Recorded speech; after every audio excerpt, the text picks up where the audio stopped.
بسم الله الرحمن الرحيم. Masjid Darus Salam, Toronto, Canada. Tuesday after Asr Salah, 20th of Ramadan, 7th of July 2015. Allah knows from the beginning. Only human took the responsibility, benefit and harm of nature. The bayan is presented by Hazrat Maulana Mufti Saeed Ahmed Palanpuri Sahib Damad Barakatuhu. الحمدللہ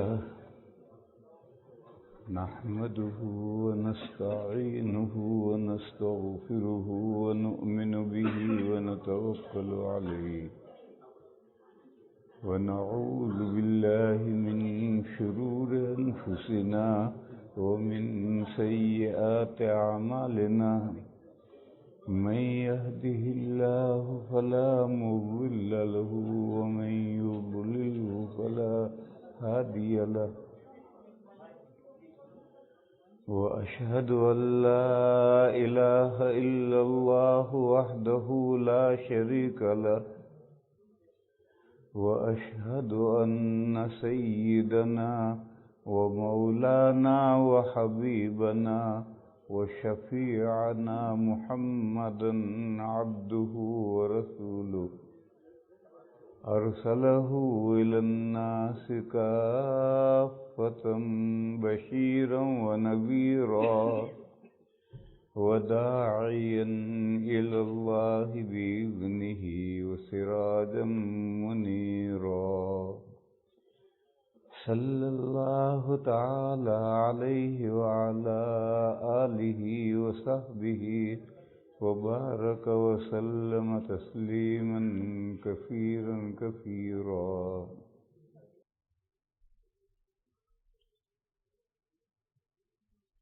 حضرت موسیٰ علیہ السلام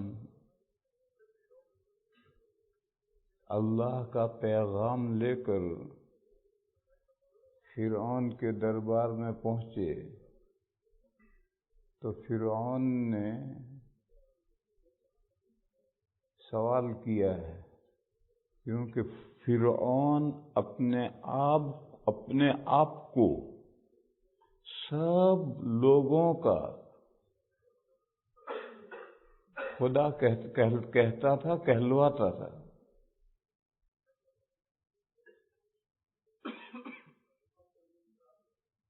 اور موسیٰ علیہ السلام نے رب پر، پروردگار پر ایمان لانے کی دعوت دی اور یہ کہا کہ پروردگار عالم نے مجھے تیرے پاس بھیجا ہے. تو اس نے کہا فَمَن رَبُّكُمَا يَا موسیٰ، تیرا اور تیرے بھائی ہارون کا، حضرت ہارون بھی دعوت میں شریک تھے، تیرا اور تیرے بھائی ہارون کا، تم دونوں کا رب میرے علاوہ ہے کون؟ کس کو تم رب مانتے ہو؟ مجھے تو تم رب مانتے نہیں ہو. فَمَن رَبُّكُمَا يَا موسیٰ. تو حضرت موسیٰ علیہ السلام نے جواب دیا ربنا الذی اعطى كل شيء خلقه ثم هدى. میرا پروردگار وہ ہے جس نے ہر چیز کو بنایا پھر اس کو راستہ دکھایا.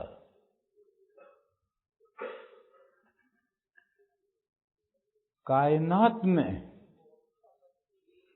جو بھی چیز ہے وہ اللہ نے بنائی ہے، اور ہر چیز کو بنانے کے بعد کیسا ہونا چاہیے اس کا راستہ اسے سجا دیا ہے.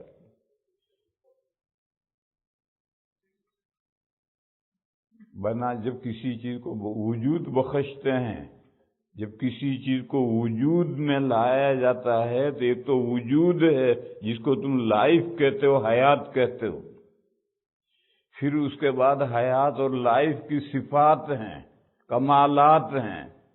یہ لائف بھی اللہ نے دی، ہر چیز کو لائف اللہ نے دی ہے، اور ہر چیز کو صفات بھی اللہ نے دی ہیں، کمالات بھی اللہ نے دیے ہیں. سورۃ الفرقان میں ہے، سورۃ الفرقان کے بالکل شروع میں دوسری آیت میں ہے، خلق کل شیء فقدرہ تقدیرا، اللہ نے ہر چیز بنائی اور ہر چیز کا ایک اندازہ ٹھہرایا کہ اس چیز کو ایسا ہونا ہے، اتنے دن تک جینا ہے، اس میں یہ کمالات ہوں گے، ہر چیز کا اندازہ ٹھہرایا ہے۔ یہ جو ہر چیز کا اندازہ ٹھہرایا ہے میرے بھائیوں، اسی کا نام تقدیر ہے۔ لفظ تقدیر کے معنی ہے اندازہ، پلاننگ۔ جب کوئی شخص کوئی بڑا مکان حویلی بنانا چاہے، کاسل، کوئی شخص بڑا کارخانہ بنانا چاہے، کوئی بڑی مسجد بنانا چاہے، تو پہلے اس کا پلان بنواتا ہے، آرکیٹیکٹ اس کا پلان بنا کر دیتا ہے، پھر اس پلان کا ماڈل بنتا ہے کبھی کبھی، پھر ماڈل سامنے رکھ کر کے انجینئر مزدوروں سے، راج مزدوروں سے وہ تعمیر کرواتا ہے۔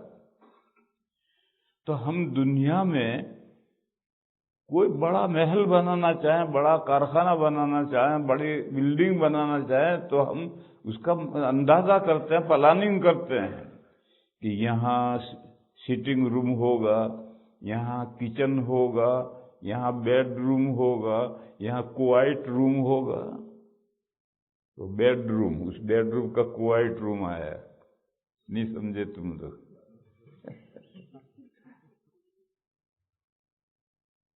اور راج معمار اسی طرح بناتا ہے۔ تو کیا خیال ہے آپ کا؟ اتنی بڑی کائنات، کیا اس کائنات کے بنانے والے نے اس کائنات کے بنانے کے لیے کوئی پلاننگ نہیں کی ہوگی؟ بغیر پلاننگ کے اتنی بڑی کائنات بنائی؟ ایسا سمجھنا حماقت ہے، بے وقوفی کے علاوہ کچھ نہیں۔ قرآن و حدیث نے یہ ہمیں تعلیم دی ہے کہ اللہ نے پوری کائنات ایک پلاننگ کے ماتحت بنائی ہے۔ کیا کیا مخلوق بنانی ہے، ان مخلوقات کو کیا صفات دینی ہے، کیا اس کے کمالات دینے ہیں، کہ ان کے وہ مخلوق کس نوعیت کی ہوگی، کتنا عرصہ جیے گی، کب مرے گی، سب پلاننگ ہے۔ کوئی مخلوق لمبی ہے، کوئی مخلوق پھیلی ہوئی ہے، مینڈک، کچھوا، کوئی مخلوق اونچی جاتی ہے، وہ بھی بے شمار مرتبے ہیں۔ پھر کون سی مخلوق کتنے دن جیے گی، ہر مخلوق کی لائف متعین ہے کہ یہ مخلوق اتنے دن جی کر مر جائے گی۔ سب سے لمبی لائف فرشتوں کی ہے، وہ جب سے پیدا ہوئے ہیں تب سے قیامت کو ہی مریں گے۔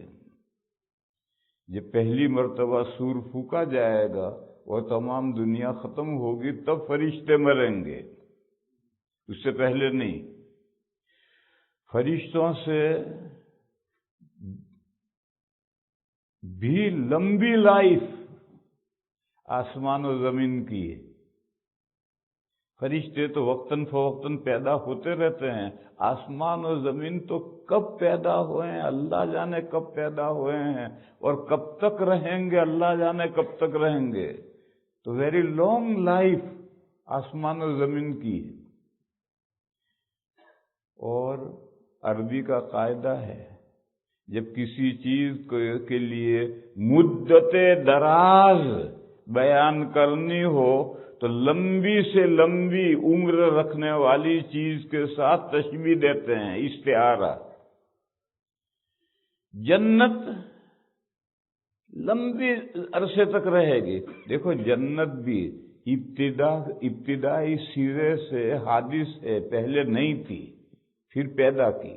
جہنم بھی پہلے نہیں تھی پھر پیدا کی، تو اس سرے سے تو حادث نہیں پیدا ہوئی، نو پید۔ مگر اب جنت چلے گی بے حساب اور جہنم چلے گی ہمیشہ۔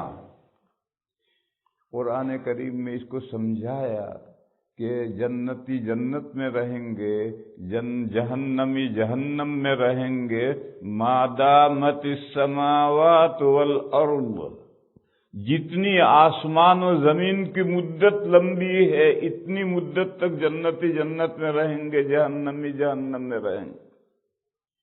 بعض لوگوں کو دھوکہ ہوا کہ آسمان و زمین بھی شروع میں نہیں تھے، پھر آسمان و زمین پیدا کی اللہ نے، پھر کسی دن ختم ہو جائیں گے، تو جنت اور جہنم بھی ختم ہو جائیں گے۔ یہ بعض لوگوں کو دھوکہ ہو گیا۔ حالانکہ یہاں صرف بہت لمبا عرصہ تک اس بات کو مضمون کو سمجھانے کے لیے آسمان و زمین کا استعارہ مثال ہے۔ میں تو یہ سمجھا رہا ہوں کہ سب سے لمبی لائف آسمان و زمین کی ہے، اس سے کم پہاڑوں کی ہے، اس سے کم فرشتوں کی ہے، اس سے کم جنات کی ہے۔ جنات کی 2,000 سال کی لائف ہے۔ جنات تو ہماری طرح ہیں، جیسے ہم نر مذکر مؤنث نر مادہ ہمارے اندر ہوتے ہیں، جنات میں بھی ہوتے ہیں۔ جیسے ہمارے اولاد ہوتی ہے، نسل بڑھتی ہے، جنات کی بھی اولاد ہوتی ہے، نسل بڑھتی ہے۔ جیسے ہم پیدا ہوتے ہیں مرتے ہیں، وہ بھی پیدا ہوتے ہیں مرتے ہیں، مگر ان کی لائف بہت لمبی ہے، 2,000 سال کی ہے۔ انسان کی لائف بھی بہت لمبی تھی۔ یہ تو حدیث میں ہے کہ حضرت آدم علیہ السلام کی زندگی 1,000 سال سے زیادہ تھی۔ پھر آدم علیہ السلام کے پیچھے جو اولاد آئی، قرآن و حدیث میں ان کا تذکرہ نہیں ہے، مگر بائبل میں سب کا تذکرہ ہے۔ آدم علیہ السلام کے لڑکے، پوتے، پر پوتے، نوح علیہ السلام تک سب کے داداؤں کے نام ہیں، اور ہر دادا کی کتنی عمر ہے وہ سب کی عمریں بھی بائبل میں لکھی ہیں۔ کسی دادا کی عمر 1,500 سال سے کم نہیں ہے، ہر دادا کی عمر 1,500 سال ہے۔ خود نوح علیہ السلام کے بارے میں قرآن میں ہے کہ انہوں نے اپنے قوم کو 950 سال تو تبلیغ کی ہے، پھر قوم کے غرق ہونے کے بعد 150 سال تک حضرت پھر حیات رہے ہیں، اور 40 سال میں نبوت ملتی ہے۔ تو خود انسان کی بھی لمبی زندگیاں تھی، مگر پھر نوح علیہ السلام کے بعد تیزی کے ساتھ قد گھٹنا شروع ہوا۔ جیسے قد بھی لمبا تھا 60 ہاتھ کا، تو قد بھی گھٹنا شروع ہوا اور لائف بھی گھٹنی شروع ہوئی۔ نوح علیہ السلام کے بعد جیسے بچہ پیدا ہوتا ہے تو 20 سال تک بڑھتا ہی چلا جاتا ہے۔ پچھلی مرتبہ جو میں آیا تھا اور بعض بچوں کو میں نے اتنا دیکھا تھا، آج وہ بچے بڑے بڑے ہو گئے، اور 20-22 سال پر جا کر بڑھوتری رک جائے گی، بس اب نہیں بڑھے گا۔ اب تو بڈھا ہو کر کے جھکے گا، بڑھے گا نہیں۔ اسی طرح سے انسان جب پیدا ہوا تو جیسے پیدا ہو کر کے 20-22 سال تک تیزی کے ساتھ بڑھتا ہے، ایسا ہی انسان کو 60 ہاتھ کا پیدا کیا، اور نوح علیہ السلام تک قد اور عمر دونوں تیزی کے ساتھ گھٹی۔ پھر قد موجودہ قد پر آ کر ٹھہر گیا، اور موجودہ قد بھی سب جگہ کا یکساں قد نہیں ہے۔ چائنا میں چلے جاؤ، بنگلہ دیش میں چلے جاؤ، افغانستان میں چلے جاؤ، انڈیا میں چلے جاؤ، ہر جگہ کا قد مختلف ہے۔ اسی طرح سے اللہ تعالیٰ نے ہر ایک مخلوق کی لائف بھی، مدت عمر بھی الگ الگ رکھی ہے۔ یہ سب تقدیر ہے۔ پھر مخلوقات میں کہتے ہیں کہ گدھ، اس کو اللہ نے اتنی تیز آنکھیں دی ہیں کہ 1,000 مائل پر اگر مردہ پڑا ہے تو وہ دیکھ لیتا ہے۔ کہیں بھی مردہ ہے تھوڑی دیر میں گدھ آ جائیں گے۔ ان کو کس نے اطلاع کی گدھوں کو؟ اس کو آنکھ کو کہتے اتنی تیز بنائی ہے اللہ نے کہ 1,000 مائل تک اگر مردہ ہے تو وہ دیکھ لیتا ہے۔ ہم 2 مائل تک نہیں دیکھتے، وہ 1000 مائل تک دیکھتا ہے۔ اور کہتے ہیں چونٹی کی سونگھنے کی قوت اتنی تیز بنائی ہے اللہ نے کہ میلوں فاصلے سے سونگھ لیتی ہے۔ تم یہاں گیر رکھ دو، 24 گھنٹے ہوتے ہوتے اگر کہیں بھی چونٹیاں نہیں ہوں گی، 24 گھنٹے ہوتے ہوتے چونٹی آ جائیں گی۔ کیسے آئی؟ انہوں نے خوشبو، گھی کی خوشبو سونگھ لی۔ اور کمالات بیا، جس کو گجراتی میں کہتے ہیں چکلی، چھوٹا سا پرندہ چکلی، اردو میں اس کو کہتے ہیں بیا۔ وہ جنگل میں درخت پر اپنا گھونسلہ بناتا ہے۔ اس گھونسلے کو جا کر مطالعہ کرو، اس گھونسلے کو ٹہنی سے ہلکا سا ذرا سا باندھتا ہے، مگر کتنے بھی ہواؤں کے جھکڑ آؤ وہ گھونسلہ ٹوٹ نہیں سکتا۔ پتہ نہیں کس طرح سے باندھتا ہے۔ پھر وہ گول لٹکاتا ہے، اس کے اندر کچن الگ ہے، اسٹور روم الگ ہے، بیڈ روم الگ ہے، بچوں کا روم الگ ہے، سب اندر روم بنا رکھے ہیں۔ پھر اس انداز سے بنا ہے کہ کتنی بھی بارش ہو اندر بارش پانی نہیں جائے گا، اور ذرا سا لٹک رہا ہے، نہ اندر پانی جائے، اندر سارے کمرے ہیں، اور ایسا باندھ رکھا ہے کہ چاہے کتنا ہی ہلے ٹوٹے گا کبھی نہیں۔ تو ہر مخلوق کو اللہ تعالیٰ نے کمالات دیے ہیں۔ کہتے ہیں کہ یہ شہد کے جو چھتے ہوتے ہیں، مکھیاں، تو ان کے یہاں پورا گورنمنٹ کا نظام ہے، رانی ہے، رانی کے ماتحت ملٹری ہے، پولیس ہے، بچے جننے والی مکھیاں الگ ہیں، شہد بنانے والی مکھیاں الگ ہیں، پورا گورنمنٹ کا نظام ہے۔ اور جب کوئی مکھی چارہ لینے جاتی ہے تو واپس جب آتی ہے تو اس کو سیکیورٹی سے گزرنا پڑتا ہے۔ اگر گندی ہو کر آئی ہے تو اس کو مار ڈالتے ہیں، چھتا جہاں ہوگا نیچے کئی مکھیاں مری پڑی ہوں گی، وہ سیکیورٹی والے مار دیتے ہیں، کیونکہ گندی ہو کر آئی ہے، وہ آ کر شہر پر بیٹھے گی تو سارا شہر گندا کرے گی، تو اس کو لامحالہ اس کو سیکیورٹی میں سے گزرنا ہے۔ ایسا رس چوس کر آئی جو انسانوں کے لیے مضر ہے تو ابھی سیکیورٹی والے اس مکھی کو مار دیں گے۔ ایسا رس لائی ہے جس کو وہ مکھیاں سب سمجھتی ہیں، لیکن کبھی غلطی ہوتی ہے، تو اگر مضر پھل کا رس لائی تو خود مار ڈالیں گے، مفید پھل رس لائی تو اس کو جانے دیں گے، اب بیٹھ چل شہد نکال۔ تو پوری گورنمنٹ کا نظام ہے مکھیوں کے پاس میں۔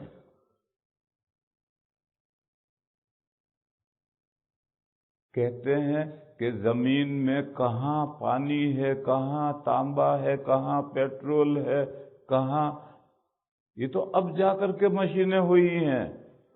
ہدہد کو اللہ نے شروع سے یہ کمال دیا ہے کہ جہاں پانی کی ضرورت ہے تو ہدہد بتا دیتا تھا کہ اس جگہ پانی ہے اور اتنا گہرائی میں ہے، تو سلیمان علیہ السلام جنات کو حکم دیتے تھے، وہ کنواں کھود کر کے وہاں سے پانی نکال لیتے تھے۔ اب سلیمان علیہ السلام کو علم نہیں ہے، اس کو وہ جنات کو علم نہیں ہے، ہدہد کو علم ہے، وہ بتلا دیتا ہے کہ پانی یہاں اتنا نیچے ہے۔ یہ ساری باتیں میں بتلا رہا ہوں، یہ سمجھا رہا ہوں، اور خواہ مخواہ میں یہ تفصیل کر رہا ہوں۔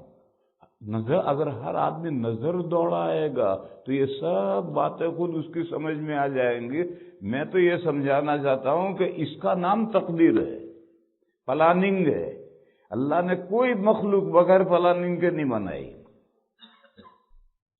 پھر ہر مخلوق کے لیے کیا چیز مفید ہے، کیا چیز مضر ہے، یہ بھی اللہ نے طے کر دیا ہے، ازل سے طے کر دیا ہے کہ فلاں مخلوق کے لیے یہ چیز مفید ہے، فلاں مخلوق کے لیے یہ چیز مضر ہے۔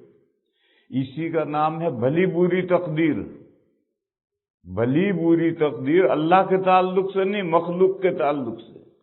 مخلوق کے لیے کیا چیز بھلی ہے یعنی مفید ہے، اور مخلوق کے لیے کیا چیز بری ہے یعنی مضر ہے، یہ اللہ کے یہاں ازل سے طے ہے۔ اس تقدیر پر ایمان لانا ہے اور ایمان لا کر زندگی گزارنی ہے۔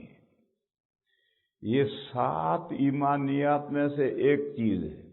اب دوسری بات سمجھو، کبھی کبھی ایسا ہوتا ہے کہ قریبی تعلق رکھنے والے 2 یا 3 مسئلے آپس میں گڈ مڈ ہو جاتے ہیں تو ان کا سمجھنا مشکل ہو جاتا ہے۔ 3 مسئلے ہیں جو ایک دوسرے سے بہت قریبی تعلق رکھتے ہیں، وہ اتنے قریبی ہیں کہ گڈ مڈ ہو جاتے ہیں۔ ایک تو بھلی بری تقدیر اتنی ہی ہے جتنی میں نے سمجھائی، اس سے آگے کچھ نہیں ہے، بھلی بری تقدیر۔ دوسرا مسئلہ ہے شمول علم کا۔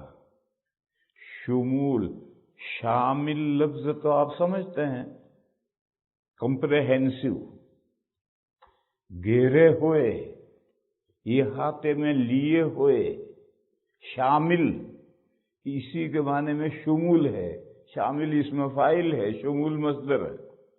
شمول علم، اللہ کا علم کائنات کے ذرے ذرے کو شامل ہے، کوئی چیز اللہ کے علم سے باہر نہیں۔ یہ ایک مستقل مسئلہ ہے، شمول علم کا مسئلہ، کہ اللہ کا علم ہمارے علم جیسا نہیں۔ ہم بعض باتیں جانتے ہیں، بعض باتیں نہیں جانتے۔ اللہ تعالی اللہ کے علم میں ہر چیز ہے، اور جو کائنات اللہ نے بنائی، اس کائنات میں جو چھپی چیزیں ہیں غیب، اور جو ظاہر ہیں شہادت، یہ غیب و شہادت ہمارے تعلق سے ہے۔ یہ اللہ کے لیے کوئی فرق نہیں، اللہ ہر چیز جانتے ہیں۔ عالم الغیب و شہادہ، تمہارے لیے جو غیب ہے اس کو بھی اللہ جانتے ہیں، تمہارے لیے جو شہادہ ہے، نظر آنے والی ہے، اس کو بھی اللہ جانتے ہیں۔ یہ شمول علم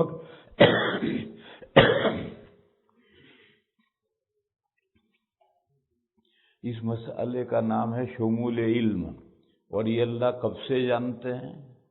ازل سے۔ ازل کس کو کہتے ہیں؟ جب مخلوقات نہیں تھی، صرف اللہ تھے، اللہ کے علاوہ کوئی مخلوق نہیں تھی۔ یہ حدیث میں ہے، کان اللہ ولم یکن شیئا، اللہ تھے اور کوئی چیز نہیں تھی۔ یہ ازل ہے۔ اس ازل میں اللہ تعالی اس مخلوقات کو جو اللہ لا یزال میں پیدا کریں گے، لا یزال میں یعنی فیوچر میں جو اللہ پیدا کریں گے، ان مخلوقات کے جملہ احوال کو اللہ تعالیٰ ازل سے جانتے ہیں۔ میرے بھائی ایک مثال سمجھو، آپ چلتے چلتے جا رہے تھے، پھسلن کی جگہ آئی، آپ دھڑام سے گر پڑے۔ چاروں طرف جو لوگ کھڑے تھے ان کے علم میں یہ واقعہ کب آیا؟ جب آپ گر پڑے تب آیا، اس سے پہلے وہ نہیں جانتے تھے۔ اب اگر آپ کہیں کہ اللہ تعالیٰ کے علم میں بھی یہ واقعہ ابھی آیا، تو پھر ہم میں اور اللہ میں کیا فرق رہا؟ اگر یہ تصور کریں کہ جب چاروں طرف جو لوگ کھڑے تھے انہوں نے جانا کہ زید پھسل کر گر پڑا، اسی وقت اللہ نے بھی جانا کل زید گر پڑا، تو بندوں کے علم میں اور اللہ کے علم میں کیا فرق ہوا؟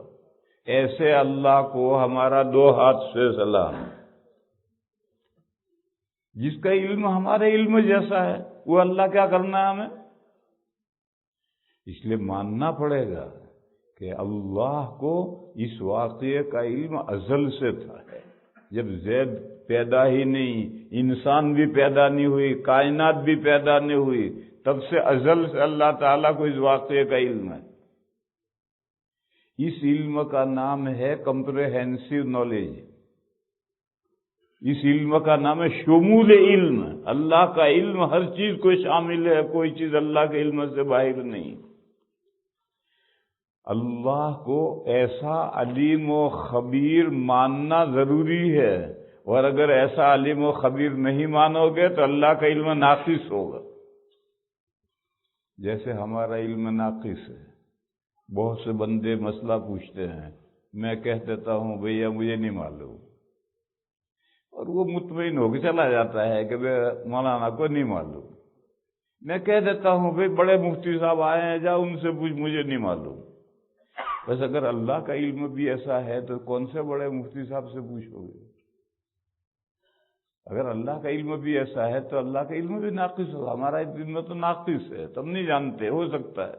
اگر اللہ کا علم بھی، اللہ بعض باتیں جانتے ہیں، بعض نہیں جانتے، جب باتیں واقع ہوگی تب جانیں گے، تو پھر ہمارے علم میں اللہ کے علم میں کیا فرق ہوا؟ یہ ناقص علم ہے، اللہ کی کوئی صفت ناقص نہیں ہے، اللہ کی ہر صفت کامل ہے۔ تو یہ ایک مستقل مسئلہ ہے۔ اب اس مسئلے کو تقدیر کے ساتھ ملا ہو، یہ جو اللہ نے کائنات کی پلاننگ کی ہے، اس پلاننگ کو بھی اللہ ازل سے جانتے ہیں۔ جو پلاننگ کی ہے اس پلاننگ کو بھی ازل سے جانتے ہیں، لیکن جو کچھ ہونے والا ہے اس کو ازل سے جانتے ہیں۔ ازل میں جیسا جانتے ہیں ایسا ہونا ضروری نہیں ہے، یہ بہت نازک مسئلہ ہے۔ جیسا ہونے والا ہے، ہونے سے پہلے ازل سے اللہ جانتے ہیں کہ ان کا علم کمپریہنسو ہے، لیکن اللہ کے جاننے سے جیسا وہ جانتے ہیں ایسا ہو جانا ضروری نہیں ہے۔ مثال لو، آگرے میں تاج محل ہے، بن گیا، اب جاؤ دیکھنے کے لیے، گھوم پھر کر کے چاروں طرف تاج محل دیکھ کر کیا ہو؟ ابھی جو تاج محل آپ دیکھ کر آئے تو آپ کے ذہن میں جو تاج محل کا نقشہ آیا، یہ تاج محل کا علم ہے، لیکن اللہ کو تاج محل کا علم ازل سے ہے۔ جب بنے گا اپنے وقت پر بنے گا، مگر اس کا علم اللہ کو ازل سے ہے، کیونکہ علم، نالج، معلوم جس چیز کا علم ہے اس میں سے منتزع ہوتا ہے، علم نکالا جاتا ہے۔ میں نے یوں دیکھا، وہ گھڑی، آنکھ نے گھڑی کا فوٹو لیا اور فوٹو لے کر کے دماغ کو سپلائی کیا، تو دماغ سمجھ گیا کہ یہ گھڑی ہے۔ جنگل میں میں جا رہا ہوں، ایک چیز نظر آئی، میں دیکھ تو رہا ہوں، اس کا فوٹو آنکھ نے لے کر عقل کے پاس بھیجا، عقل اس کو نہیں سمجھتی کہ وہ کیا ہے۔ لوگ پوچھتے ہیں یہ کیا چیز ہے، تو کہتے معلوم نہیں کیا ہے، اور گھڑی کو میں سمجھ گیا اور اس چیز کو نہیں سمجھا۔ تو آنکھیں علم نہیں حاصل کرتی، آنکھوں کے پیچھے، آنکھیں تو دوربین ہیں، اس کے پیچھے عقل ہے، عقل تک وہ جو فوٹو پہنچتا ہے، تو یہ جو فوٹو پہنچتا ہے یہ معلوم ہے۔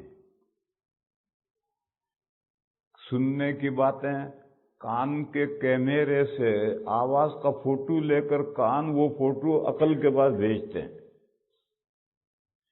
سونگنے کی چیزوں کا فوٹو ناک لے کر کے عقل کے پاس بھیجتا ہے۔ چکھنے کی چیزوں کا فوٹو زبان لے کر عقل کے پاس بھیجتی ہے۔ ٹٹولنے کی چیزوں کا فوٹو ہاتھ پیر پورا جسم ٹٹولتا ہے، ہوا لگی، گرم ہے سرد ہے فوراً پتہ چل جائے گا۔ یہ کھال نے فوٹو لیا اور عقل کے پاس بھیجا، تو عقل جانتی ہے۔ بس ہمیں جو علم حاصل ہوتا ہے وہ چیزوں کے فوٹو ہماری عقل میں پہنچتے ہیں تب عقل سمجھتی ہے، اللہ اس کے محتاج نہیں۔ اگر اللہ بھی علم حاصل کرنے کے لیے معلوم کے مدرک کے پاس حاضر ہونے کے محتاج ہو جائیں تو ہم میں اور اللہ میں کیا فرق رہا ہے؟ ایسے اللہ کو ہمارا دعا سے سلام۔ ہمیں بھی اسی طرح سے علم حاصل ہوتا ہے کہ ہماری مدرک یعنی عقل کے پاس میں جس چیز کو آنکھ نے دیکھا ہے اس کی تصویر صورت مدرک کے پاس پہنچی، عقل نے جانا، اس سے پہلے نہیں جانا۔ اگر اللہ بھی اسی طرح جانتے ہیں تو ہم نے اور اللہ میں کیا فرق ہے؟ بس ماننا ہے کہ ہمیں تو تاج محل کا علم اس وقت ہوگا جب ہم جا کر دیکھ آئیں۔ تاج محل کا وجود نہیں ہوا، اس سے پہلے کوئی تاج محل کا علم نہیں جانتا ہے۔ اور اللہ کو تاج محل کا علم ازل سے ہے۔ اور مثال لو، آج آدمی ایسا خواب دیکھتا ہے، ایئرپورٹ پر گیا، بورڈنگ پاس لے کر پلین میں بیٹھا، اڑ کر کے کہیں گیا، 500 سال پہلے کسی نے یہ خواب نہیں دیکھا کہ وہ پلین جا رہا یا خود پلین میں سفر کر رہا ہے۔ یہ خواب 500 سال پہلے کسی نے خواب نہیں دیکھا۔ کیوں؟ 500 سال پہلے پلین ہی نہیں تھا، اس کی صورت ہی عقل میں نہیں تھی، تو خواب کیسے دیکھے گا؟ خواب تو جو تصورات عقل میں ہوتے ہیں وہی تصورات دیکھتا ہے۔ اتنی مثالیں سمجھنے کے لیے کافی ہیں کہ اللہ کا علم کمپریہنسو ہے، شمول علم، اور اللہ کا علم وجود معلوم کا محتاج نہیں ہے۔ معلومات کے پائے جانے سے پہلے بھی ان کا علم ازل سے ہے، اور علم ہے یعنی معلومات کو جیسا ہونا ہے ایسا اللہ جانتے ہیں۔ اللہ جیسا جانتے ہیں ایسا معلوم کے لیے ایسا ہو جانا ضروری نہیں ہے۔ میں آنکھ بند کر کے دماغ میں ایک محل کاسل بناؤں،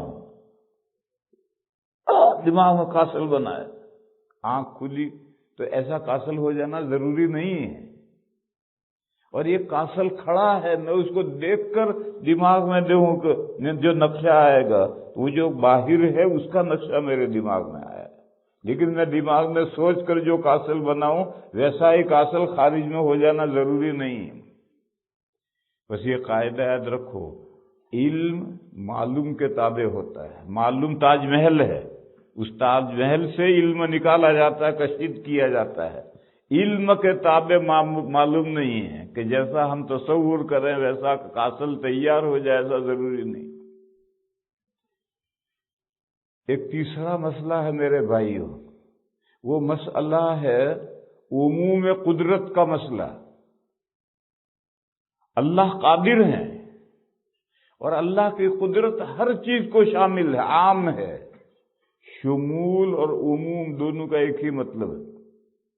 اللہ کی قدرت بھی کمپریہنسو ہے، کوئی چیز اللہ کی قدرت سے باہر نہیں ہے۔ یہ تیسرا مسئلہ بالکل الگ ہے۔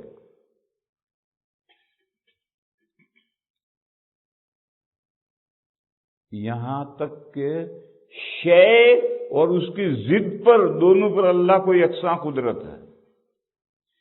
زید کو اللہ نے وجود بخشا، یہ جو وجود بخشا ہے یہ ایک زید کا ایک پہلو ہے، اور زید کو وجود نہ بخشنا یہ دوسرا پہلو ہے۔ اللہ دونوں پہلوؤں پر قادر ہے، شے اور اس کی ضد پر دونوں پر قادر ہے۔ یہی وہ مسئلہ ہے جسے کووں نے بگاڑا۔ کتنی ہی شاندار داستان کووں کو لے جا کر دے دو کہ بیان کرو، تو کوے کہیں گے کائیں کائیں کائیں کائیں کائیں کائیں کائیں کائیں کائیں، کیسی بھی شاندار داستان ہو کائیں کائیں میں اڑا دیں گے۔ تو کووں نے اس کو بگاڑ کر رکھ دیا۔ وہ مسئلہ یہی ہے، عموم قدرت۔ اللہ نے یہ قرآن میں خبر دی کہ جنتی جنت میں ہمیشہ رہیں گے۔ اس کی جو ضد ہے اس پر اللہ قادر ہے یا نہیں؟ اللہ نے خبر دی کہ جہنمی جہنم میں ہمیشہ رہیں گے، اس کی جو ضد ہے اس پر اللہ قادر ہے یا نہیں؟ حضرت گنگوہی قدس سرہ نے کہا اللہ اس پر بھی قادر ہے۔ تو بریلویوں نے کہا دیوبندیوں کا خدا جھوٹ بولتا ہے۔ یہ جو امکان کذب کا مسئلہ ہوا یہ کھڑا کیا کہ جب اللہ نے اطلاع دی کہ جنتی ہمیشہ جنت میں رہیں گے، اس کی ضد ہے نہیں، جنتی جنت میں جائیں گے ہی نہیں، اس پر بھی اللہ قادر ہیں، تو انہوں نے کہا کہ دیوبندیوں کا خدا جھوٹ بولتا ہے۔ یعنی جو اللہ نے خبر دی ہے قرآن میں کہ جنتی ہمیشہ جنت میں رہیں گے، یہ جھوٹی بات ہے، اس کی ضد بھی، اس پر بھی اللہ قادر ہیں۔ اسی کو امکان کذب کا مسئلہ بریلویوں نے کیا، اور حضرت گنگوہی قدس سرہ کے خلاف وہ طوفان اٹھایا کہ بیان کرنا مشکل ہے. حالانکہ یہ تو کوا نے نام رکھا امکان کذب، کہ اللہ جھوٹ بول سکتا ہے، پاسبل. یہ تو کوا نے نام رکھا ہے. اس کا صحیح نام ہے عموم قدرت. اللہ کی قدرت کمپریہنسو ہے، ہر چیز کو شامل ہے، ایک چیز کو بھی شامل ہے، اس کی ضد کو بھی شامل ہے.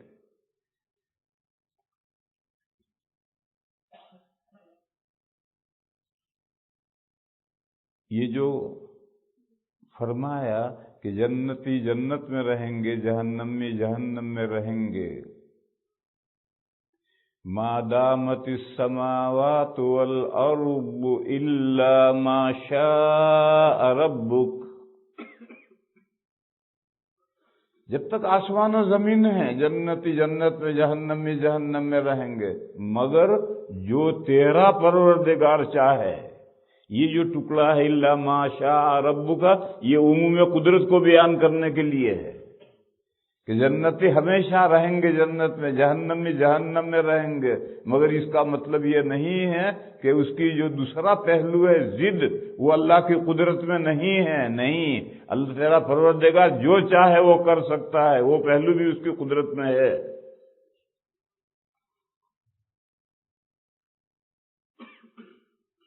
غرض یہ بھی ماننا ہے اگر ایک پہلو کسی چیز کا، دو پہلو، ادھر کا پہلو اور ادھر کا پہلو، ان میں سے ایک پہلو اللہ کی قدرت میں نہیں ہے اور دوسرا پہلو قدرت میں ہے، تو اللہ کی قدرت ناقص ہوئی. اللہ کی کوئی صفت ناقص نہیں ہے، ہر صفت کامل ہے. اب یہ تین مسئلے الگ الگ ہیں: تقدیر، پلاننگ، شمول علم اور عموم قدرت. اب مسئلہ سمجھو میرے بھائیو. اللہ جل شانہ عما نوالہ نے جو پلاننگ کی ہے، اس پلاننگ میں ہر مخلوق کو علم و قدرت دی ہے. ہر مخلوق کو علم بھی دیا ہے، قدرت بھی دی ہے، مگر پیمانے سے بھر بھر کر دیا ہے. سب کو یکساں علم اور قدرت نہیں دی. اللہ نے ہر مخلوق کو نالج بھی دی ہے اور قدرت بھی دی ہے. قدرت کے لیے پتہ نہیں کیا لفظ انگریزی میں آپ لوگ بولتے ہیں. قدرت بھی دی ہے، کرنے کی قدرت یعنی کرنے کی طاقت. ہر مخلوق کو علم بھی دیا ہے، قدرت بھی دی ہے، لیکن پیمانے سے بھر بھر کر کے دی ہے، اندازے کے ساتھ دی ہے. بے اندازہ نہیں دیا علم، بے اندازہ قدرت نہیں دی.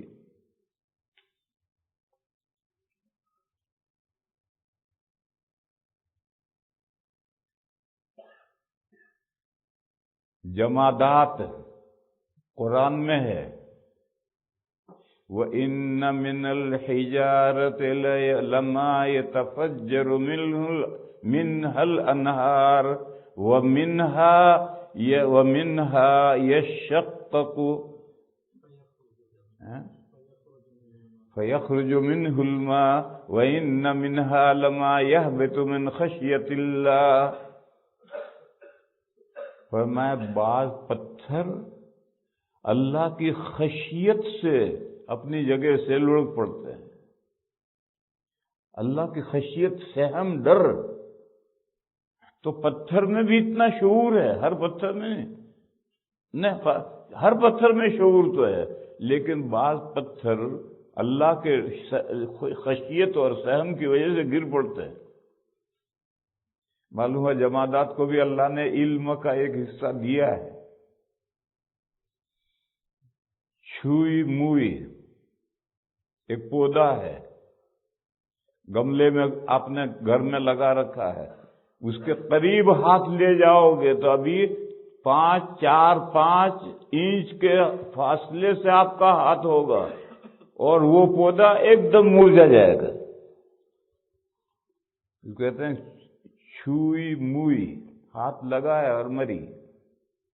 پودا ہے ایک، ابھی 4 انچ ہاتھ دور ہے اور وہ ایک دم شرما کر مرجھا جائے گا. پھر آپ ہاتھ ہٹا لیجئے، 5 منٹ کے بعد میں پھر کھل جائے گا، کھل کر ویسا ہی ہو جائے گا. جو شعور ہے.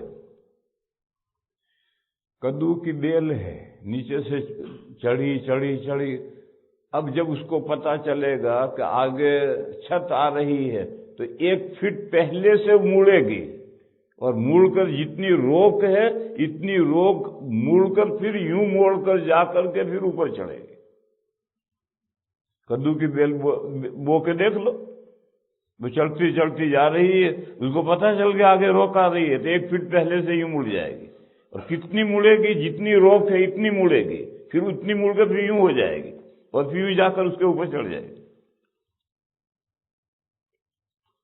یہ مثالیں ہیں اللہ نے ہر مخلوق کو، یہ تو میں نے جمادات اور نباتات کی مثالیں بتلائی، حیوانات، ہر حیوان کو اللہ نے نالج دیا ہے، علم دیا ہے اور قدرت دی ہے، کسی مخلوق کو بے بہرا بے حصہ نہیں رکھا، ہر مخلوق کو اس کے حصے کے لیے۔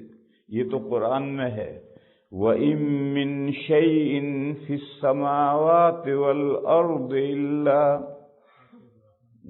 سورہ بنی اسرائیل میں إِلَّا يُسَبِّحُ بِحَمْدِهِ وَلَكِن لَّا تَفْقَهُونَ تَسْبِيحَهُمْ، آسمانوں میں جتنی چیزیں ہیں، زمین میں جتنی چیزیں ہیں، سب اللہ کی پاکی بیان کرتی ہیں، مگر تم ان کے پاکی بیان کرنے کو سمجھتے نہیں ہیں۔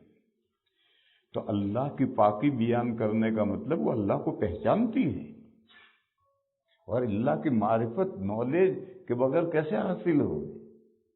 اتنے دلائل یہ بات سمجھنے کے لیے کافی ہیں کہ ہر مخلوق کو اللہ نے علم دیا ہے، ارادہ دیا ہے، ایک درجے تک کی قدرت دی ہے، لیکن میں نے کہا بے اندازہ سب مخلوقات کو برابر نہیں دیا، پیمانے سے برابر۔ یہ کسی مخلوق کو 1 پیمانہ علم دیا، دوسرے کو 2 پیمانے، تیسری مخلوق کو 3 پیمانے، چوتھی کو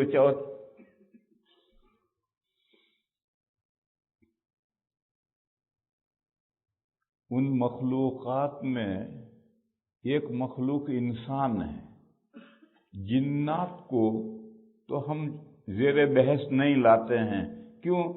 فرشتوں کو، جنات کو ہم سمجھتے ہی نہیں، دیکھتے ہی نہیں، لہذا ان کو زیر بحث لانے سے فائدہ کیا ہوگا؟ انسانوں کو اور حیوانات کو لے لو، اللہ نے انسان کو بھی علم دیا ہے، اتنا زیادہ علم دیا ہے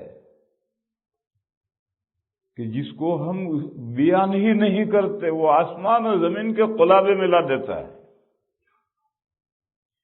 فرشتوں کے پاس اتنا علم نہیں ہے، کائنات کا جتنا علم اللہ نے انسان کو دیا ہے، فرشتوں کے پاس اتنا علم نہیں ہے۔ جب آدم علیہ السلام کو پیدا کیا تھا تو اللہ نے امتحان کیا، چیزیں فرشتوں کے سامنے رکھی اور کہا انبئونی باسماء ہؤلاء، بتاؤ ان چیزوں کے کیا نام ہیں، کیا خاصیتیں ہیں، کیا کام کریں گی؟ تو فرشتوں نے کہا لا علم لنا الا ما علمتنا، ہم نہیں جانتے، آپ نے ہمیں اس کا علم نہیں دیا، ہم نہیں جانتے۔ پھر اللہ تعالیٰ نے آدم علیہ السلام سے کہا بتلاؤ، تو آدم علیہ السلام نے فر سب کے نام، چیزیں، خاصیتیں بتا دی۔ یہ واقعہ قرآن کریم میں ہے۔ اس سے معلوم ہوا کہ کائنات کا علم اللہ نے فرشتوں سے زیادہ انسان کو دیا ہے۔ پر جب صورتحال یہ ہے میرے بھائیوں، تو اب آپ علم کے ساتھ ارادے کو بھی سمجھیں۔ ارادہ بھی اللہ نے ہر مخلوق کو دیا ہے۔ بعض پتھر اللہ کے ڈر سے گر پڑتے ہیں اپنی جگہ سے، یہ ارادہ ہی تو ہو۔ یہ لوکی کا پودا جو یوں ہو کر یوں جاتا ہے، یہ ارادہ ہی تو کر رہا ہے۔ لیکن حیوانات کا ارادہ اور انسان کا ارادہ، یہ بھی سب مخلوقات سے حیوانات کا ارادہ زیادہ ہے، حیوانات سے بھی انسان کا ارادہ زیادہ ہے، لیکن کامل ارادہ کسی کے پاس نہیں ہے، کامل اختیار کسی مخلوق کے پاس نہیں۔ اگر کوئی مخلوق کامل ارادے کے مالک ہو جائے اور کامل اختیار کے مالک ہو جائے تو اس مخلوق میں اور اللہ میں کیا فرق ہوگا؟ اللہ بھی کامل ارادہ رکھتے ہیں، اللہ بھی کامل اختیار رکھتے ہیں، یہ مخلوق بھی کامل ارادہ رکھتی ہے، کامل اختیار رکھتی ہے، دونوں میں فرق کیا ہو؟ لہذا کامل علم تو اللہ کا ہے، کامل ارادہ یہ بھی اللہ کا ہے، کامل اختیار یہ بھی اللہ کا ہے، لیکن مخلوقات کو جو اللہ تعالیٰ نے علم دیا ہے، ارادہ دیا ہے، اختیار دیا ہے تو کافی مقدار میں دیا ہے، اور سب سے زیادہ علم و ارادہ اور اختیار انسان کو دیا ہے۔ دیکھو ایک مثال میں بیان کرتا ہوں، اس سے فرق کرو۔ کھوٹے سے ایک بھینس کھلی، بدک گئی، بھاگی، ایک بچہ اس کے پیروں میں آ کر کچل گیا، وہ بھاگتی جا رہی ہے، آگے گئے ایک دوسرا بچہ اس کے پیروں میں آ کر کچل گیا، وہ بھاگتی جا رہی ہے، تیسرا بچہ اس کے پیروں میں آ کر کچل گیا، 3 بچے مر گئے اس کے پیروں میں۔ پھر گھیر گھار کے لوگوں نے بھینس کو پکڑا اور باندھا۔ اب تینوں بچوں کے ماں باپ لٹھ لے کر آئے، دے مار شروع کر دی بھینس کو مارنا۔ تو تھوڑی دیر تو لوگ خاموش رہیں گے، پھر لوگ خود کہیں گے بھئی کتنا مارو گے، جانور ہی تو ہے، اور کوئی کمپلین نہیں کرے گا، اور کورٹ میں اس کو بھینس کا مسئلہ نہیں لے گا کہ 3 بچے مار دیے، اس کو پھانسی دو، یہ کوئی مطالبہ نہیں کرتا۔ اور جب پہلا بچہ اس کے پیروں میں کچلا تو دوسرا بچہ جب آیا پیروں میں تو اس بھینس کو کوئی احساس نہیں۔ جس بے دردی سے پہلا بچہ کچلا ہے اسی بے دردی سے دوسرا کچلا، اسی بے دردی سے تیسرا کچلا۔ اب انسان کی مثال لو، اگر انسان کی گاڑی میں بے خبری میں کوئی بچہ آ جائے تو یہ کانٹا زندگی میں اس کے دل سے نہیں نکلے گا کہ الہی ایک معصوم بچہ میری گاڑی کے پہیے میں آ گیا، حالانکہ بے خبری میں آیا تھا۔ اور پھر زندگی بھر اتنا احتیاط کرے گا کہ کوئی دوسرا بچہ آئے گا ہی نہیں، اور اس کے دل پر اتنا اثر بھاری بوجھ پڑے گا کہ الہی مجھ سے کیا ہو گیا، میرے بے خبری میں میرے گاڑی کے پہیے میں بچہ آ گیا۔ اب بھینس کے علم و ارادے میں اور انسان کے علم و ارادے میں کمپیریشن کرو، موازنہ کرو۔ انسان کو جو اللہ نے علم و ارادہ دیا ہے، اس کے جو اثرات دل پر پڑتے ہیں، وہ جانوروں کو بھی علم دیا، ارادہ دیا ہے، مگر وہ اثرات نہیں پڑتے۔ اس لیے اللہ نے پتھروں کو احکام نہیں دیے، اللہ نے درختوں کو احکامات نہیں دیے، احکام تو دیے ہیں مگر ایسے احکام جو ان کو دے دیے ہیں وہ ان کو کرنے ہی ہیں، ان کے نیچر میں ہے ان کو کرنا۔ وہ احکام دیے جائیں جس کو وہ اپنے ارادہ اور اختیار سے چاہیں تو کریں اور چاہے تو نہ کریں، ایسا علم و ارادہ اختیار نہیں دیا، اور ایسے احکام بھی نہیں دیے۔ جو جس مقصد کے لیے وہ مخلوقات پیدا کی گئی ہیں وہ مقصد ان کے نیچر میں بھر دیا، اور وہ مخلوقات اس عمل کو، سورج کو جس مقصد سے پیدا کیا سورج اپنا کام کر رہا ہے، چاند کو جس مقصد سے پیدا کیا چاند اپنا کام کر رہا ہے۔ اسی کا نام ہے مسخر کرنا۔ چاند اور سورج کو مسخر کیا ہے، کام میں لگا دیا ہے، پہیا ہے، گھما دیا، وہ گھوم رہا ہے، اس کے پاس کوئی ارادہ نہیں ہے کہ میں گھوموں یا رکوں، گھما دیا، جب تک اس کے بال بیرنگ میں طاقت ہے گھومتا رہے گا۔ انسان کو ایسا نہیں، انسان کو اس سے زیادہ علم بھی دیا ہے، ارادہ بھی دیا ہے، قدرت بھی دی ہے۔ حیوانات کو بھی علم و ارادہ قدرت دی ہے مگر وہ اتنا زیادہ نہیں ہے۔ پھر انسان کا جب نمبر آیا تو اللہ نے انسان کو علم بھی، نالج بھی غیر معمولی دی ہے۔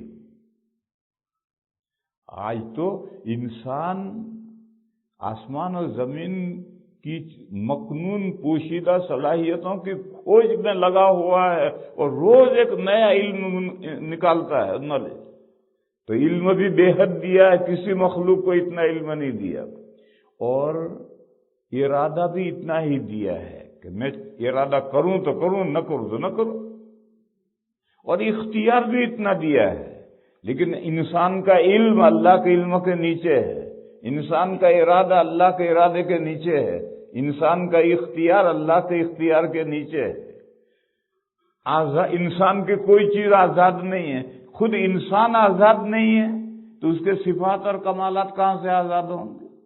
لیکن بہرحال یہ جو پارشیلی علم، ارادہ اور اختیار دیا ہے وہ اتنا زیادہ دیا ہے کہ اس کی بنیاد پر ان کو احکام دیے، یہ کام کرو، یہ کام مت کرو، یہ کام کرو گے یہ بدلہ پاؤ گے، اور یہ کام نہیں کرو گے تو یہ ثواب پاؤ گے، اور یہ کام کرو گے تو اتنا گناہ پاؤ گے۔ کیونکہ اب انسان کرنے کے کام یا نہ کرنے کا کام کرے گا یا باز رہے گا تو اپنے اس پارشلی اختیار سے کرے گا، اور وہ پارشلی اختیار بھینس کے اختیار سے بہت زیادہ ہے اور اللہ کے اختیار سے کم ہے، لیکن بھینس کے اختیار سے بہت زیادہ ہے۔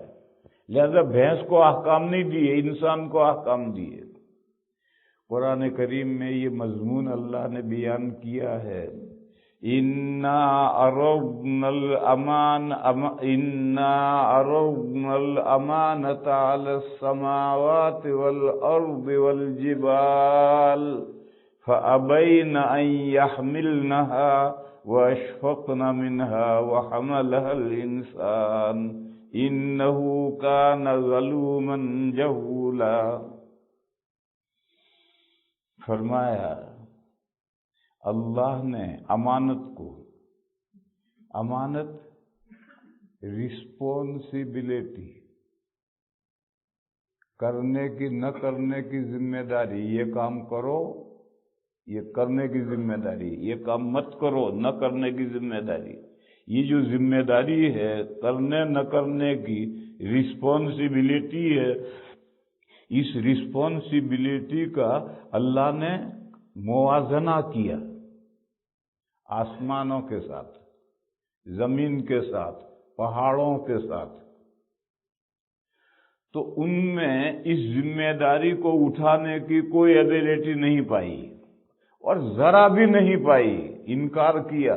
فَأَبَيْنَ أَن يَحْمِلْنَهَا، قاضی بیضاوی رحمۃ اللہ علیہ نے بیضاوی شریف میں یہ مطلب بیان کیا ہے، اور وہاں سے شاہ ولی اللہ صاحب علیہ الرحمٰن نے حجت اللہ میں نقل کیا ہے کہ یہ جو آسمانوں اور زمینوں اور پہاڑوں کے سامنے امانت کو یعنی رسپونسبلٹی کو یعنی تکلیف شرعی کو جو اللہ نے پیش کیا تھا اور ان مخلوقات نے انکار کیا تھا، اس کا یہ مطلب نہیں ہے کہ ٹوکرے میں گوشت بھر کر کے بھینس کے سامنے لے گئے، بھینس سونگ کر کے منہ ہٹا لیا، نہیں کھایا، بکری کے سامنے لے گئے، گھوڑے کے سامنے لے گئے، گوشت کا ٹوکرا، اس طرح سے امانت ٹوکرے میں رکھ کر ان مخلوقات کے سامنے نہیں پیش کی۔ یہ تو ایک انداز بیان ہے۔ پھر اللہ کی کوئی مخلوق اللہ کے حکم کو ماننے سے انکار کر نہیں سکتی سوائے انسان کے، تو پھر انہوں نے انکار کر دیا امانت اٹھانے سے، وہ کیسے انکار کریں گے؟ انسانوں کے علاوہ اور کوئی مخلوق تو انکار کرتی نہیں۔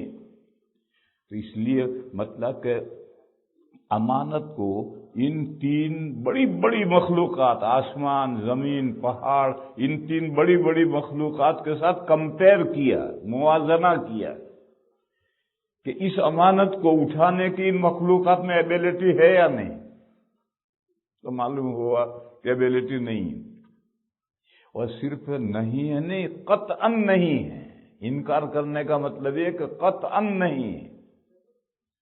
پھر اسی ایبلٹی کو انسان کی، اسی رسپونسبلٹی کو انسان کی ایبلٹی کے ساتھ موازنہ کیا تو انسان میں اس کو اٹھانے کی نہ صرف طاقت تھی بلکہ بھرپور طاقت تھی۔ وَحَمَلَهَا الْإِنسَانُ، انسان نے آگے بڑھ کر کے اس رسپونسبلٹی کو اٹھا لیا، پروردگار عالم لائیے، یہ رسپونسبلٹی، یہ ذمہ داری میں لیتا ہوں، جو آپ کہیں گے کرنے کا کام وہ کروں گا، جو آپ کہیں گے نہ کرنے کا کام اس سے بچوں گا۔ اللہ تعالیٰ نے فرمایا کہ انسان بڑا ظالم، بڑا نادان، لے کام تو انسان نے وہ کیا جو آسمان زمین اور پہاڑ نہیں کر سکے، اور سرٹیفکیٹ ملا انسان بڑا ظالم ہے، بڑا نادان ہے، اچھا سرٹیفکیٹ ملا۔ کارنامہ تو وہ انجام دیا جو کوئی مخلوق نہیں انجام دے سکے، سرٹیفکیٹ یہ ملا۔ میرے بھائیوں، یہ سرٹیفکیٹ جو ہے وہ واقعی بہت بڑا سرٹیفکیٹ ہے۔ آپ یوں سمجھیے دیوار کھڑی ہے، اس کو آپ جاہل کہہ سکتے ہیں؟ نہیں کہہ سکتے۔ کیوں؟ اس میں علم حاصل کرنے کی صلاحیت ہی نہیں، تو جاہل کیسے کہو گے؟ اس دیوار کو آپ ظالم کہہ سکتے ہیں؟ یہ کسی کے اوپر گر پڑی تو آپ اس کو ظالم کہہ سکتے ہیں؟ نہیں کہہ سکتے، کیونکہ اس میں انصاف کرنے کی صلاحیت نہیں ہے۔ اب آپ سوچو، انسان بڑا ظالم، بڑا ظالم کا مطلب انسان میں انصاف کرنے کی صلاحیت ہے، اور انصاف کرنے لگے تو بہت بڑا انصاف کرنے والا انسان بن سکتا ہے، کیونکہ بہت بڑا ظالم بن سکتا ہے تو بہت بڑا انصاف کرنے والا بھی بن سکتا ہے۔ انسان جہول، بہت بڑا نادان۔ اس میں یہی کہا کہ انسان اگر علم کی طرف متوجہ ہو جائے تو بہت بڑا عالم بھی بن سکتا ہے۔ خیر، اس آیت میں یہ بتلایا کہ رسپانسبلٹی، امانت، یعنی تکلیف شرعی، یعنی اللہ احکام دیں گے کرنے کے اور نہ کرنے کے، اپنے علم و ارادے سے ان پر عمل کرنا ہے اور نہیں بچنا ہے۔ اس کا انجام کیا ہوگا؟ بڑے بڑی مخلوقات نے تو ان میں تو صلاحیت ہی نہیں تھی، انسان میں صلاحیت تھی، انسان کو یہ احکام دیے، اس کا انجام کیا ہوگا؟ لِيُعَذِّبَ اللَّهُ الْمُشْرِكِينَ لِيُعَذِّبَ اللَّهُ الْمُنَافِقِينَ وَالْمُنَافِقَاتِ وَالْمُشْرِكِينَ وَالْمُشْرِكَاتِ وَيَتُوبَ اللَّهُ عَلَى الْمُؤْمِنِينَ وَالْمُؤْمِنَاتِ وَكَانَ اللَّهُ غَفُورًا رَحِيمًا۔ اس کا انجام یہ ہوگا کہ جو دوغلے ہیں، دوغلا یعنی منافق، اور جو مشرک ہیں، ان کو اللہ تعالی دوسری زندگی میں مرنے کے بعد سزا دیں گے۔ کیوں؟ انہوں نے رسپانسبلٹی کو حق ادا نہیں کیا، جو کام کرنے کے تھے نہیں کیے، نہیں کرنے کے تھے وہ کیے، تو امانت جو اٹھائی تو تھی اس کا حق ادا نہیں کیا تو ان کو سزا ملے گی۔ اور جو مومنین ہیں، مرد اور عورتیں، جنہوں نے اس امانت کا پورا حق ادا کیا، کرنے کے کام کیے، نہ کرنے کے کام نہیں کیے، ان کو اللہ تعالیٰ ان کی طرف مہربانی کی توجہ فرمائیں گے۔ یتوب و تاب یتوب کے معنی متوجہ ہونا، مہربانی کے ساتھ توجہ فرمائیں گے۔ اور چھوٹی موٹی کوتاہیاں ہو گئی ہوں گی تو اللہ بخش دیں گے، موٹی موٹی کوتاہیاں نہیں بخشتے۔ دیکھو، فرائض اور واجبات چھوڑنا یہ موٹی کوتاہیاں، فرض حکم نہیں ادا کر رہا، واجب حکم نہیں ادا کر رہا، یہ بڑی کوتاہی ہے۔ ظہر کے 4 فرض ہیں وہ نہیں پڑھتا، یہ بڑی کوتاہی ہے۔ اور ظہر کی 4 سنتیں نہیں پڑھی، 2 سنتیں نہیں پڑھی، یہ بھی کوتاہی ہے، یہ چھوٹی کوتاہی۔ عشاء کے فرض نہیں پڑھتا، بڑی کوتاہی ہے۔ وتر نہیں پڑھتا، بڑی کوتاہی ہے۔ اور سنتیں 2 عشاء کے بعد کی نہیں پڑھتا، یہ چھوٹی کوتاہی ہے۔ تو چھوٹی کوتاہیاں تو اللہ درگزر فرمائیں گے، بڑی کوتاہیوں سے درگزر نہیں فرمائیں گے۔ اس کے لیے توبہ ضروری ہے، اور توبہ کے ساتھ جو حق مارا ہے اللہ کا وہ حق ادا کرو، اس عمل کی قضا کرو، پھر توبہ کرو۔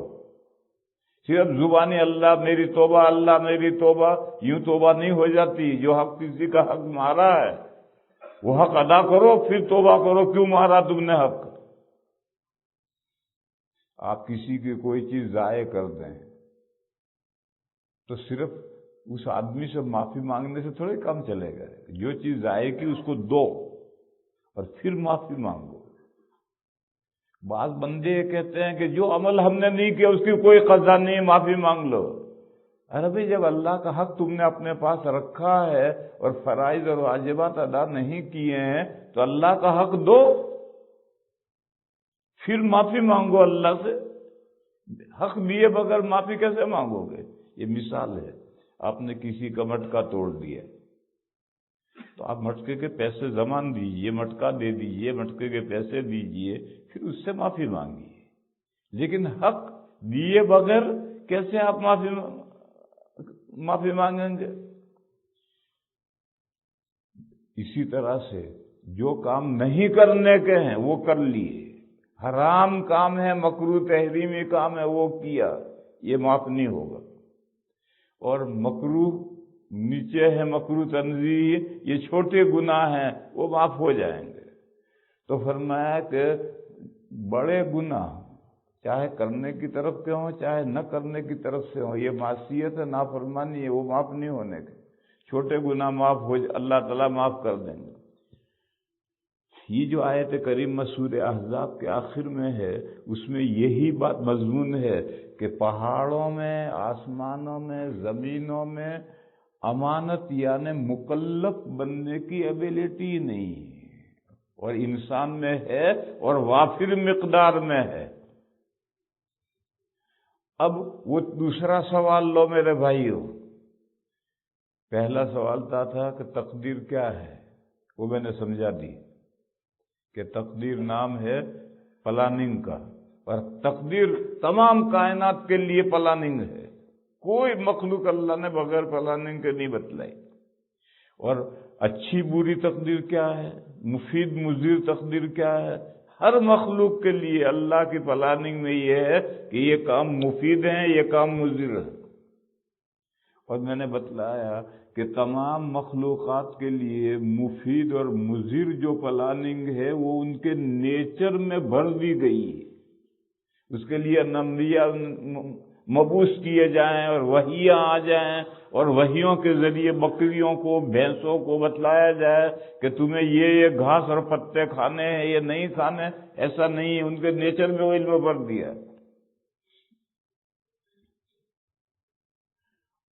اور انسان میں اللہ نے جو روح رکھی ہے وہ دوسرے حیوانات سے برتر ہے، ہائی کلاس ہے۔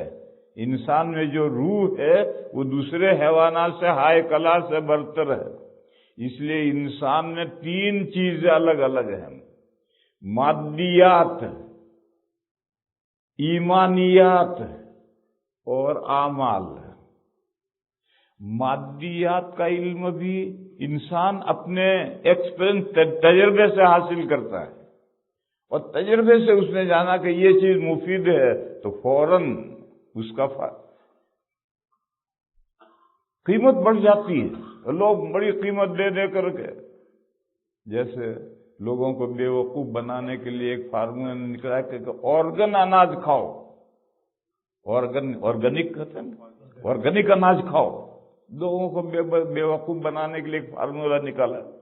یا ہنی میں ایک ملک سے شہد آتا ہے کہ یہ شہد اتنا ہے، ایک شہد $2 کا ملتا ہے، وہ $40 کا ملتا ہے۔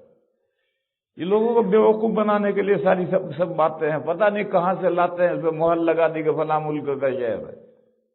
لیکن بہرحال یہ جو دھوکہ ہوتا ہے، اس کا فائدہ تو لوگوں کے تجربے میں آیا ہے، جبھی تو لوگ ایک بے وقوف بنتے۔ معلوم ہوا کہ انسان تجربے سے جانتا ہے کہ کیا چیز مفید ہے، کیا چیز مضر ہے۔ اس کو بتلانے کے لیے اللہ تعالیٰ انبیاء کو نہیں بھیجتے۔ تعبیر نخل کی حدیث مسلم شریف میں ہے، کھجوروں کو گھابا دیا جا رہا تھا، حضور نے فرمایا کیا فائدہ ہے؟ صحابہ نے گھابا نہیں دیا، پھل چھوٹا چھوٹا آیا، کم آیا۔ حضور نے کہا کیا بات ہے آپ کے کھجوریں چھوٹی چھوٹی ہیں؟ تو انہوں نے کہا یا رسول اللہ ہم نے گھابا نہیں دیا اس لیے۔ حضور نے فرمایا انتم عالم بامور دنیاکم، تم اپنے دنیا کے معاملات بہتر جانتے ہو۔ معلوم ہے کہ انبیاء دنیا کے معاملات سکھلانے کے لیے نہیں آتے ہیں کہ حل کیسے چلانا ہے، حل کیسا ہونا چاہیے، ایک بیل سے چلانا ہے یا ایک اونٹ سے چلانا ہے، یہ لوگ خود ہی طے کریں گے، اس کے لیے انبیاء نہیں آتے۔ لیکن عقائد اور اعمال، ان کے بارے میں بھی پلاننگ ہے، جیسا میں نے پہلے سمجھایا تھا کہ یہ عقیدے جنت میں لے جائیں گے، یہ عقیدے جہنم میں لے جائیں گے، یہ اعمال جنت میں لے جائیں گے، یہ اعمال جہنم میں لے جائیں گے۔ اس تقدیر کو ماننا ضروری ہے اور اس کے اوپر عمل کرنا ضروری ہے۔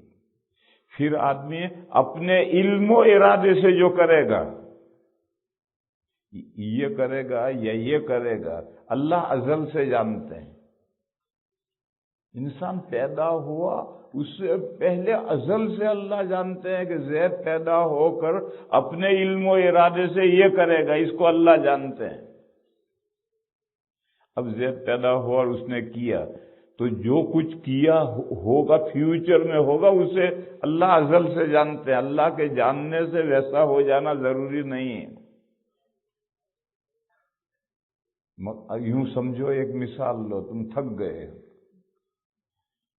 انگریزوں کے زمانے میں ہندوستان میں آنریری مجسٹر بنائے جاتے تھے، اور دیہات میں ایک چودھری ہے، الف بے بھی پڑھا ہوا نہیں ہے لیکن مالدار ہے، چودھری ہے، زمیندار ہے، تو گورنمنٹ اسے آنریری مجسٹر بناتی تھی، اور وہ ہفتے میں اتوار کے دن کورٹ کرتا تھا اور اپنے گاؤں کے جھگڑے خود ہی نمٹاتا تھا، گویا وہ حکومت کا ہی فیصلہ ہے۔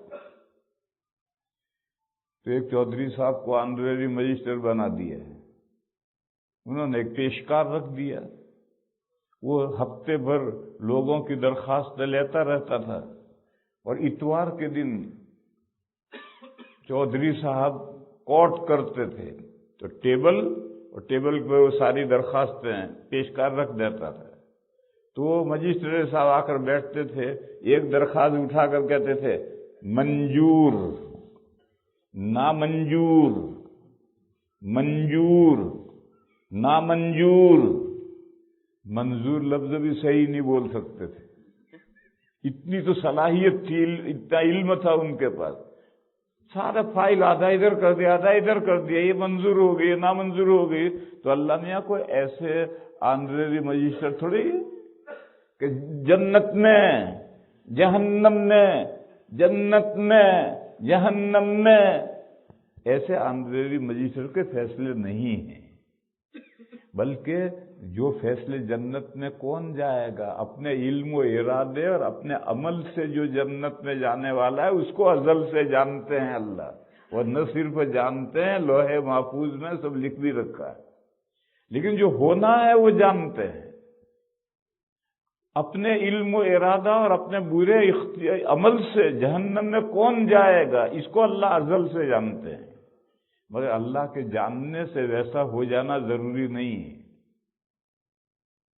اللہ جانتے، جیسا ہونا ہے ایسا جانتے ہیں، جانتے ہیں ایسا ہونا ضروری نہیں ہے۔ قاعدہ میں نے بتلایا کہ علم معلوم میں سے نکالا جاتا ہے، علم میں سے معلوم پیدا نہیں ہوتا ہے۔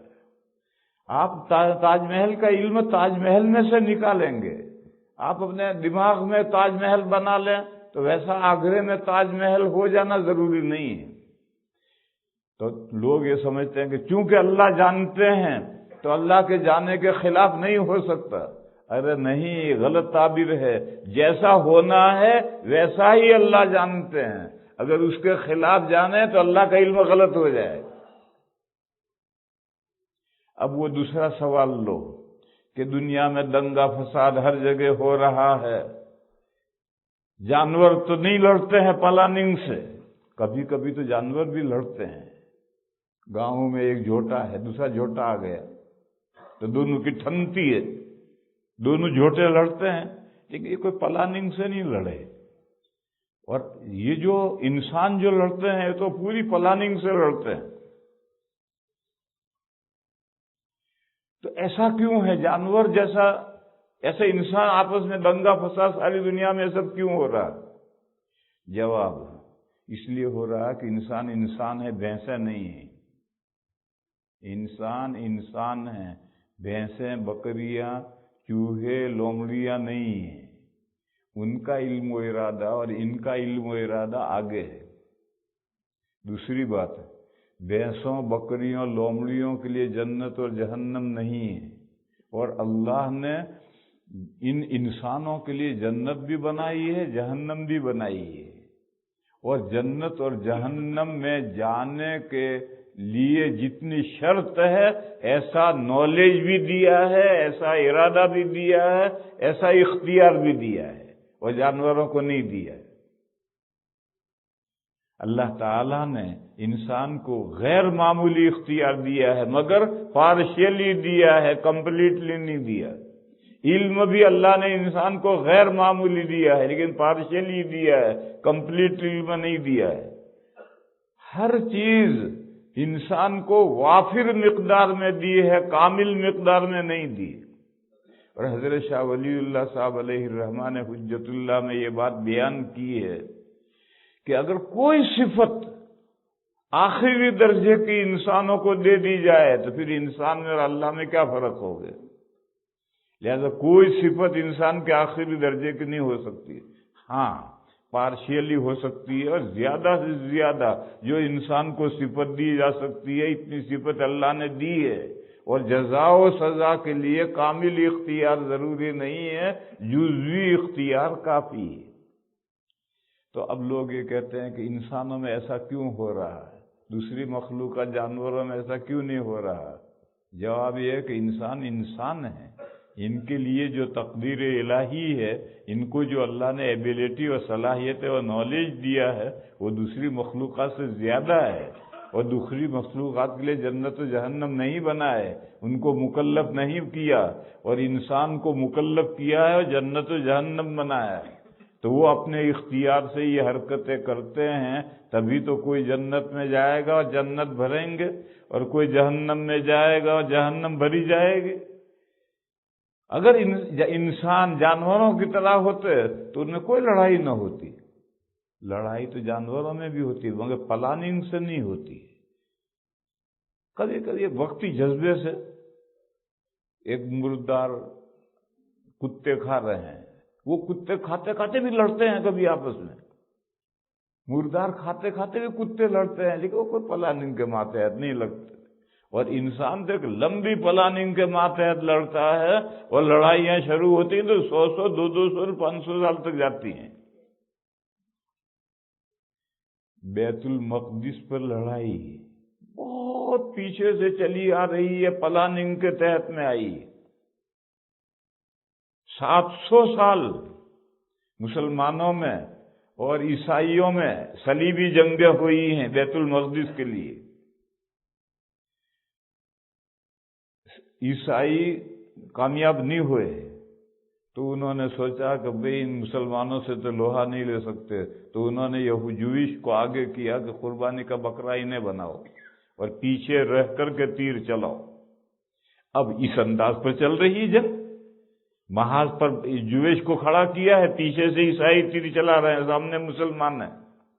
ایک پلاننگ ہے۔ تو انسان تو پلاننگ کے ماتحت لڑتا ہے، دوسرے حیوانات اس طرح نہیں لڑتے۔ اور انسان اپنے علم، اپنے ارادہ، اپنے اختیار سے جو کچھ کرنے والا ہے اس کو اللہ تعالیٰ ازل سے جانتے ہیں۔ یعنی اللہ صرف یہ نہیں جانتے کہ زید جنت میں اور بکر جہنم میں، نہیں، اتنا ہی نہیں، زید یہ کام کرنے کی وجہ سے جنت میں ہے، اور بکر یہ کام کرنے کی وجہ سے جہنم میں۔ جو جنت میں جائے گا وہ اپنے عمل سے جائے گا، اپنے ایمان و عمل سے جائے گا، اور جو جہنم میں جائے گا وہ بھی اپنے عمل سے جائے گا۔ اور یہ بات اللہ تعالیٰ ازل سے جانتے ہیں، مگر اللہ کے جاننے سے ویسا ہو جانا ضروری نہیں ہے۔ جیسا ہونا ہے ویسا اللہ جانتے ہیں، ورنہ اللہ کا علم غلط ہو جائے گا۔ لیکن اللہ جیسا جانتے ہیں ایسا ہونا ضروری نہیں، کیونکہ علم میں سے معلوم نہیں منتزع ہوتا، معلوم میں سے علم منتزع ہوتا ہے۔ یہ اس سوال کا جواب تھا۔ 2 سوال تھے، تقدیر اور انسان کیوں لڑتے ہیں، دنگا فساد انسانوں میں کیوں ہو رہا ہے؟ یہ دو سوال الگ الگ نہیں تھے، ایک ہی تھے۔ اللہ کی پلاننگ میں یہ ہے کہ انسان ایسا علم، ارادہ، اختیار رکھنے والی مخلوق ہے۔ اللہ نے ایسی مخلوق بنائی ہے تو اپنے علم و ارادے اور اختیار سے لڑے گی، اچھے کام بھی کرے گی، برے کام بھی کرے گی۔ اچھے کام کرنے والے جنت میں جائیں گے، برے کام کرنے والے جہنم میں جائیں گے۔ وآخر دعوانا ان الحمدللہ رب العالمین۔